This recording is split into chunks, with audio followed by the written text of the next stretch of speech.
GS for all के Lucent की इस क्लास में आपका स्वागत है। आज हम शैव धर्म पर चर्चा करेंगे। आइए हम देखते हैं कि शैव धर्म की आखिर उत्पत्ति कब हुई है। तो ऐसा माना जाता है कि उत्तर वैदिक के काल के अंत में शैव धर्म या शैव भागवत धर्म प्रभाव में आया। शिव का प्रमाण हमें हड़प्पा में ही देखने को मिलता है, लेकिन ऋग्वेद में जो है शिवा और वो पाशुपत है, दोनों में बहुत सी समानता देखने को मिलती है। तो आइए, ऋग्वेद में शिव का क्या नाम है? रुद्र है। अथर्ववेद में शिव का नाम है भव है, सर्व है, पशुपत है और भूपति है। तो शिव की पूजा करने वाले शैव कहलाते हैं। शिवलिंग उपासना का प्रारंभिक साक्ष्य हड़प्पा संस्कृति में मिलता है, जबकि लिंग पूजा का साहित्यिक वर्णन मत्स्य पुराण में मिलता है। तो आप जानते हैं कि हड़प्पा में जो मिलने वाले साक्ष्य हैं वो मात्र और मात्र क्या है? पुरातात्विक साक्ष्य है। साहित्यिक साक्ष्य अभी तक नहीं मिल पाए हैं। धौलावीरा में एक शिलापट मिला है, लेकिन उसे डिकोड अभी तक लोगों ने नहीं कर पाया है, वर्तमान मानव ने। तो उसको हम क्या कह सकते हैं? पुरातात्विक साक्ष्य। तो हड़प्पा संस्कृति में शिवलिंग की उपासना का प्रारंभिक प्रमाण मिलता है। लेकिन यदि लिंग पूजा का साहित्यिक वर्णन यदि कहीं देखा जाए तो सबसे प्राचीन पुराण मत्स्य पुराण में मिलता है। हम जानते हैं कि पुराण की संख्या 18 है, जिसमें मत्स्य पुराण सबसे प्राचीन है। आगे देखिए, महाभारत के अनुशासन पर्व में शिवलिंग पूजा मिलती है। मतलब आप समझिए, गुप्त काल के आसपास, कहीं गुप्त काल में ही महाभारत जैसे ग्रंथ के को संकलित किया गया था। तो महाभारत के अनुशासन पर्व में शिवलिंग पूजा मिलती है। रुद्र की पत्नी के रूप में पार्वती का नाम तैत्तिरीय आरण्यक में मिलता है। इनका जो अन्य नाम है शिव की पत्नी का, वो है पद्मा है, पार्वती है, उमा है, गौरी और भैरवी। तो ये तथ्य आप याद रखिए। अब देखिए, क्या वामन पुराण है, 18 पुराण में एक वामन पुराण भी है। तो वामन पुराण में शैव संप्रदायों की संख्या 4 बताई गई है। तो इसको ध्यान में रखिए। क्या है? पाशुपत संप्रदाय, दूसरा है कापालिक संप्रदाय, तीसरा है कालामुख और चौथा है लिंगायत। तो पाशुपत संप्रदाय सबसे प्राचीन संप्रदाय माना जाता है और इनके अनुयायी जो है पंचार्थिक कहलाते हैं। और इनके संस्थापक का नाम लकुलिस है, जो शिव के 18 अवतारों में एक माने जाते हैं। और इनका जन्म जो है गुजरात राज्य में, वर्तमान गुजरात राज्य में हुआ था और नर्मदा नदी के किनारे गुजरात के किसी गांव में इनका नाम पड़ता है। लेकिन प्रश्न में राज्य पूछा हुआ है तो गुजरात राज्य में हुआ है, ये ध्यान रखिएगा। और इनके अनुयायी जो है पंचार्थिक कहलाते हैं और इनका जो ग्रंथ है पाशुपत सूत्र कहलाता है। और इनके एक प्रसिद्ध आचार्य हुए हैं श्रीकर पंडित, ये आप इनका नाम ध्यान में रखिए। अब दूसरा देखिए, कापालिक संप्रदाय है और तीसरा कालामुख। तो ये दो कापालिक और कालामुख संप्रदाय, ये मनुष्य के खोपड़ी का प्रयोग अपने भोजन के रूप में या मद्यपान जो करते हैं उसके रूप में, या किसी प्रकार का जल ग्रहण करना है तो वो मनुष्य के खोपड़ी का ही इस्तेमाल करते हैं। तो ये आपको ध्यान रखना है, कापालिक और कालामुख दोनों मनुष्य की खोपड़ी का इस्तेमाल भोजन ग्रहण करने में करते हैं। अब देखिए क्या है, लेकिन दोनों में अंतर है। अगर देखा जाए जहां कापालिक को, तो ये बड़ी तामसिक क्रिया करते हैं। मतलब इनका संबंध तंत्रवाद से, ये तांत्रिक होते हैं ज्यादातर। और यहां तक कि नर बलि में भी ये विश्वास करते हैं और ये शमशान घाट में अपनी, मतलब समझिए तो पाप को पूर्ण कृत्य करते हैं शमशान घाट में। तो इन्हें ये मानव बस्ती से दूर रहते हैं, कपालिक है। और इनका इष्ट देव भैरव है और इनका केंद्र जो है श्रीशैल है। तो इतना ध्यान रखिए। अब देखिए, जहां कालामुख को देखें तो यह कपालिकों की भांति नहीं होते हैं, बल्कि यह मानव बस्तियों में रहते हैं और इनके अनुयायी महाव्रतधर कहलाते हैं, जैसा कि शिव पुराण में कहा गया है। और यह देखा जाए तो ये सामाजिक आंदोलन से भी अभी प्रेरित है। मतलब ये अपने में, यानी अपने समुदाय में सामाजिक विकास को बढ़ावा देने का कार्य किए थे। चौथा देखिए, लिंगायत। लिंगायत जो है दक्षिण भारत में कर्नाटक राज्य में यह एक प्रसिद्ध संप्रदाय है। आज भी कर्नाटक में देखिएगा, लिंगायत और बोकालिंगा दो ऐसी जाति है जो एससी से ही संबंधित है। ये दो जातियां जो कि कर्नाटक के चुनाव में आज भी महत्वपूर्ण भूमिका निभाती है। तो इनका ये जो लिंगायत संप्रदाय जो शैव के उपासक होते हैं, इन्हें जंगम भी कहा जाता है और इनका ग्रंथ है शून्य संपादने, और इनके प्रवर्तक जो माने जाते हैं अल्लाह प्रभु माने जाते हैं, और अल्लाह प्रभु के शिष्य थे वासव। लिंगायत संप्रदाय का एक और नाम है जो जिन्हें वीर शैव के नाम से भी जाना जाता है। तो इतना ध्यान रखिए। अब देखिए इसमें क्या है, ये जो शिष्य है वासव, और वासव चन्ना वासव इनके भतीजे थे, जो कि कर्नाटक राज्य के उस समय के कलचुड़ी राजवंश से संबंधित थे, यानी कलचुड़ी राजवंश के दरबार में रहते थे, और इनका कन्फ्लिक्ट जो है जैन धर्म के अनुयायियों से हुआ। बाद में वासव ने ही वहां उस क्षेत्र में लिंगायत संप्रदाय को स्थापित करवाया था। तो ये सामाजिक और आर्थिक सुधार भी इनका देखा जा सकता है, जैसे क्या कि प्रीति भोज का आयोजन, या उपवास रहना, या फिर आप देख सकते हैं कि आडंबर में पड़ना। तो ये सब चीजों का इन्होंने विरोध किया था। ये जातिवाद को भी नहीं मानते थे, और विधवा पुनर्विवाह को भी इन्होंने प्रोत्साहित किया, और बाल विवाह पर प्रतिबंध लगाया। तो कहा जा सकता है कि सामाजिक सुधार के लिए लिंगायत जाने जाते थे, जिसके कारण उनका आज भी कर्नाटक पर एक अच्छा प्रभाव है।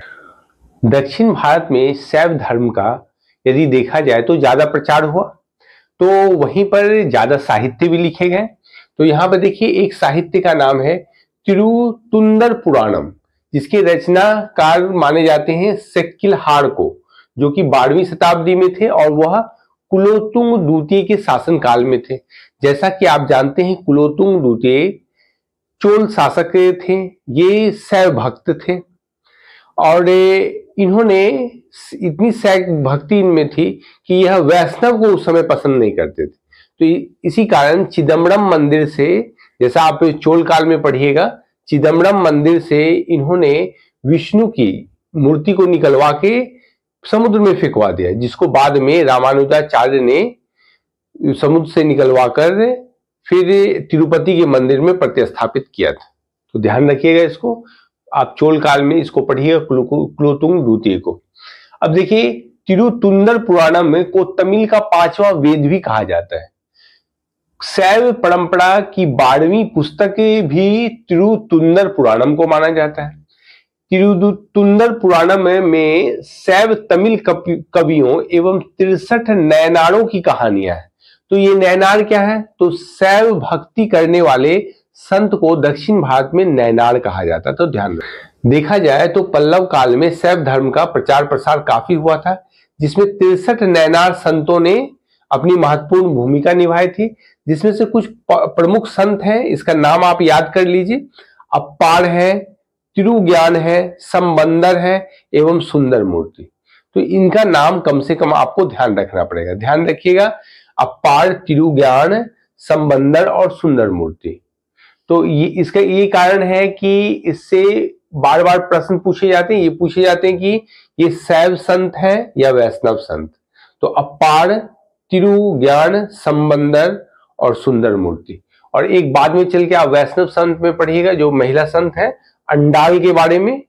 तो होता है कि इसमें कंफ्यूजन आ जाती है, इसलिए इन संत का नाम बार बार पूछा जाता है, आप याद कर लीजिए इसको। देखिए मत्स्येंद्रनाथ, ये 10वीं शताब्दी के थे और नाथ संप्रदाय के संस्थापक थे, और इस संप्रदाय का प्रचार प्रसार बाबा गोरखनाथ के समय हुआ था। आप गोरखपुर देखिएगा तो वो मत्स्येंद्रनाथ के द्वारा स्थापित बाबा गोरखनाथ का मंदिर भी है वहां पर।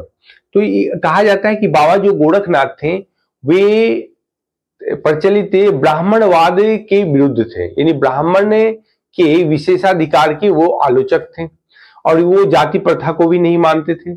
इसके कारण इन्होंने अपने संस्थान में बिना जाति पूछे ही प्रवेश देते थे वे अपने संस्थान में। और कहा जाता है कि इन्होंने तंत्रयानवाद को बढ़ावा दिया। तो अगर तांत्रिक क्रियाओं के लिए बाबा गोरखनाथ का जो ये केंद्र है वो प्रसिद्ध रहा है। तो मत्स्येंद्रनाथ के योगदान को आप जानिए। अब देखिए दक्षिण भारत में शैव धर्म चालुक्य, राष्ट्रकूट, पल्लव और चोल शासकों के समय लोकप्रिय हुआ। तो इसका ध्यान रखना है कि चालुक्य के कुछ शासक, राष्ट्रकूट के शासक, पल्लव के शासक और चोल के कुछ शासक ऐसे हुए जो कि शैव धर्म के अनुयायी थे। आइए कुछ शैव मंदिर जो भारत और भारत के पड़ोसी देश में है उनको हम जानते हैं। जैसे देखिए पशुपतिनाथ मंदिर, यह नेपाल में स्थित है। नेपाल की राजधानी काठमांडू से यदि 3 किलोमीटर उत्तर पश्चिम की ओर जाइएगा तो ये पशुपतिनाथ मंदिर पड़ता है। यह काफी भव्य मंदिर है और बागमती नदी के ये किनारे है, तो इसको ध्यान में रखना है। अगर कोई गांव है यहाँ पर जिसमें स्थित है, इसका नाम देवपाटन गांव है, जहां पशुपतिनाथ मंदिर अवस्थित है। नेपाल एक हिंदू राष्ट्र हुआ करता था, अभी फिलहाल वह धर्मनिरपेक्ष राष्ट्र है। तो जब धर्मनिरपेक्ष राष्ट्र के पहले जब नेपाल हिंदू राष्ट्र हुआ करता था तो नेपाल के राष्ट्रीय देवता कौन थे? पशुपतिनाथ थे, जिनका मुख्य निवास स्थान यही देवपाटन गांव में पशुपतिनाथ मंदिर था। इसको ध्यान में रखना है। और 1979 में यूनेस्को ने पशुपतिनाथ मंदिर को विश्व विरासत स्थल घोषित किया था। और पशुपतिनाथ की जो स्थापत्य शैली है नेपाली वास्तुकला की पैगोडा शैली में इसको निर्मित किया गया है, ये भी आपको ध्यान रखना है। अब देखिए एलोरा के प्रसिद्ध कैलाशनाथ मंदिर का निर्माण कृष्ण प्रथम ने करवाया था, जो कि राष्ट्रकूट शासक थे। और आप इसको भी ध्यान में रखिए, एलोरा का जो ये कैलाशनाथ मंदिर शिव को समर्पित है, यह वर्तमान में महाराष्ट्र के औरंगाबाद जिले में अवस्थित है। और कैलाशनाथ मंदिर के बारे में कहा जाता है कि यह एक चट्टान को काटकर इतने बड़े मंदिर का निर्माण करवाया गया था, और ये विश्व का ऐसा पहला उदाहरण प्रस्तुत करता है, तो इसको भी ध्यान में रखिए। अब देखिए तंजौर जो कि तमिलनाडु में है के प्रसिद्ध राजराजेश्वर मंदिर का निर्माण राजराज प्रथम ने करवाया था। ये चोल शासक थे राजराज प्रथम। इनका यह मंदिर, ये जो तंजौर का राजराजेश्वर मंदिर है, इसका अन्य नाम है विरदेश्वर मंदिर। और यह जो इनके स्थापत्यकार यानी बनाने वाले जो थे वो है कुंजर मल्लम राज राजा पेरुथच्चन है। याद रखिएगा नाम, कुंजर मल्लम राज राजा पेरुथच्चन। ये इस मंदिर को बनाए थे, वो वास्तुकार थे वो।